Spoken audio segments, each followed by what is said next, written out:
Hey guys, what's up? Bare Naked Clown here. For my Pantheon guide, as you can probably see from the title, I'm going to be teaching you guys how to play Pantheon solo top, for the most part, solo top.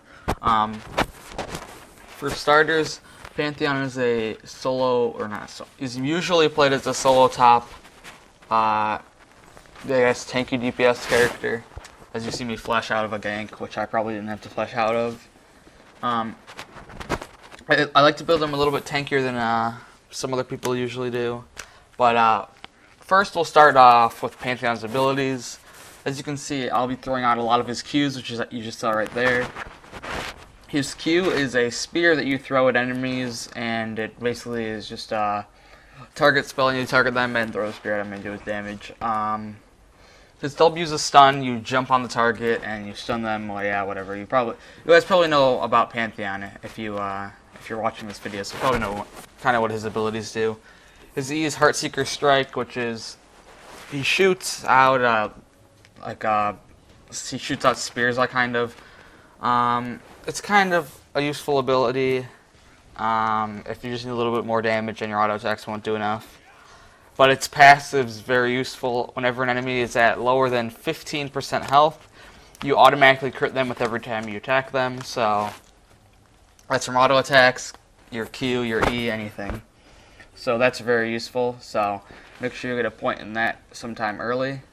I like to, here, I'll just start with my build for Pantheon, my skill build.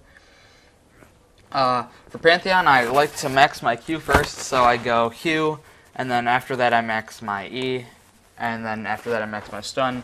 But I make sure to get my stun at level 2 and my E at level 3, as Tryndamere just barely gets away with his health pots right there.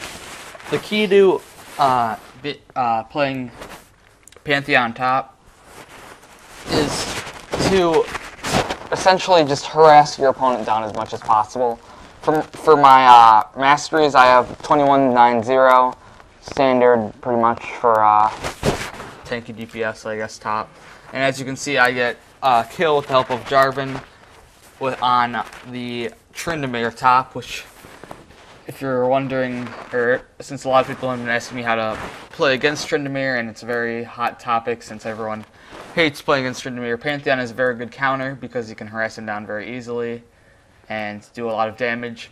Pantheon's passive, which I forgot to mention, is every 4 attacks that he uses, or 3 abilities, I believe, it may be 4 abilities. I'm pretty sure it's 3 abilities, though. Whichever comes first. He gets a shield that will block 1, I guess, like, attack damage ability. So if an auto attack too. So if Tryndamere comes up to you and attacks you, it'll block it, which saves you a ton of damage. If you keep auto attacking, you block like 3 or 4 abilities in a fight, which is extremely useful. As you see me speedy run all the way up back to lane. I'm just fast forwarding a little bit. So as I said, Pantheon's a great counter for Tryndamere. And if one way to help counter Tryndamere is my specific build that I use. It changes a little bit from game to game depending on who I'm top against, but for Tryndamere and most of my games, I start out with a Doran's Blade, or you can change it to Boots and Pots too. Start with a Doran's Blade, and then I actually get Boots, and then another Doran's Blade, and then I make a Wriggle's Lantern, because I'm usually winning the lane. So I have enough money for that. I get a Wriggle's Lantern, helps me sustain, gives me great lane control with a ward, and it also has a good amount of armor, life steal, and lets me farm a lot easier because Pantheon's kind of hard to farm. Not hard to farm with, but it's much easier with Wriggle's Lantern. Next is my runes, which I'll put up on the screen right now, since I'm just farming right now. My runes are kind of different.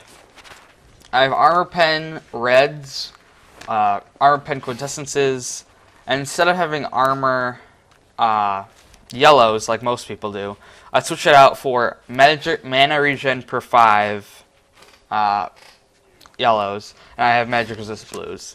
I do this because my build has a lot of armor in it already. My build has a lot of armor in it already.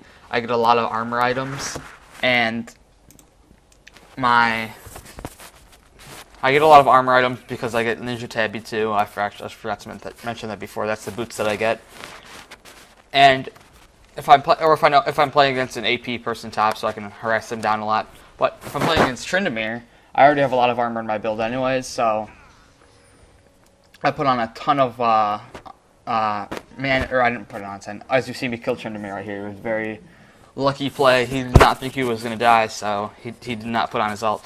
But I have a lot of armor in my build anyways, and I'm just gonna be skipping through nice plays that I got because I didn't really want to show you a bunch of laning footage. So here's a few nice kills that I get on Tryndamere in this game. But as I said like 20 times, I have a lot of armor in my build anyway, so it doesn't really matter too much about the early armor. It's because I usually get armor pretty fast anyways, and I usually end up winning the lane. And so the key to Pantheon being so good is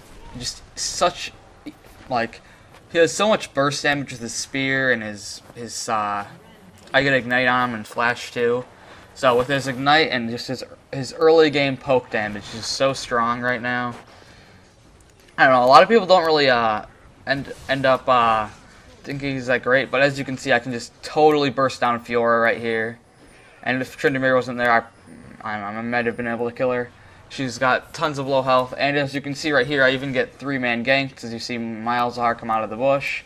And right here you see the juking ability of Pantheon as I kill Fiora, get ulted by Malzahar, get swung on by Tryndamere, and I end up getting away. All because, well, my teammates helped me, but Pantheon is very, very, very good at juking and other things.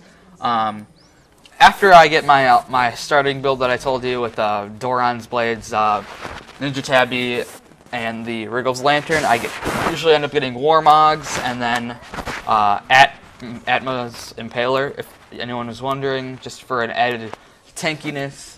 You can switch those items out for any other team, or for any other items, depending on, you know, what the enemy team has, but that's usually my route if I'm playing Pantheon. As the video comes to a close here, if you have any other, if you have any suggestions, constructive criticism, this is my first video in a long time, which I'll probably tell you about later, but I'm just going to be making a few guide videos. That's pretty much it. Pantheon's a really good character, even though I ult really dumb here, but, you know, get a lot of assists. Pantheon's a really good character. I really highly suggest that you try him out when he's free week or if you want to buy him. Yeah, he's just a really good all-around character. And if you like this video, make sure to give it a like. I'll be sure to make more guides for different characters soon. And there they go. They surrender right here. Thanks for watching, and have a great day.